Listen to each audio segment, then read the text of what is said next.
I'm suggesting that it's a good idea to go ahead and use the headings and format those using CSS.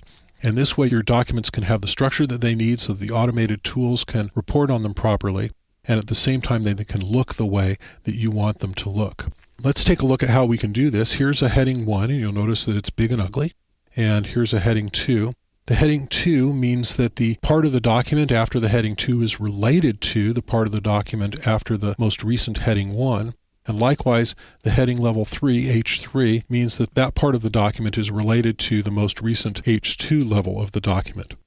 And this is how they're rendered in the browser, and as you can see, they're, may not be exactly what you want. So you can change that by adding some style. We're going to go into style sheets in a lot more detail in the chapter on CSS, but let's just take a look at how you can do this in this case so you can see what the results look like.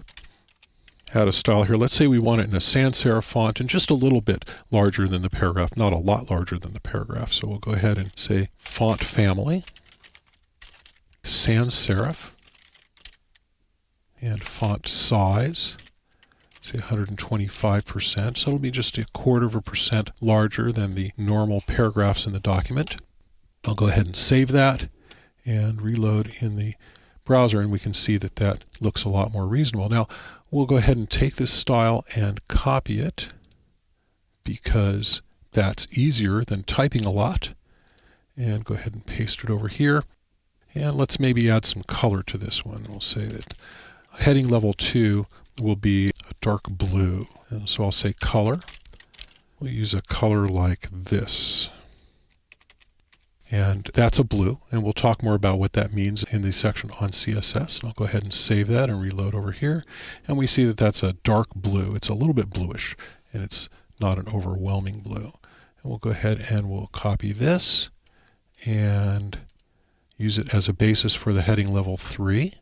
And we'll go ahead and say, instead of changing the color of the text, we're going to change the background color of the text.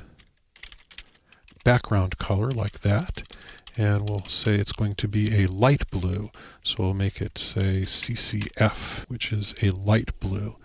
Go ahead and save that and load it up in the browser. And we have a light blue background now on this.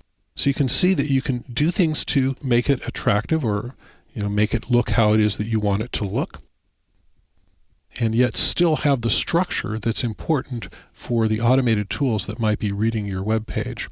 So headings are valuable for that purpose. They're valuable for giving your document structure, and they can be made pretty by using CSS. We'll talk about CSS in a lot more detail in our chapter on CSS later in this course.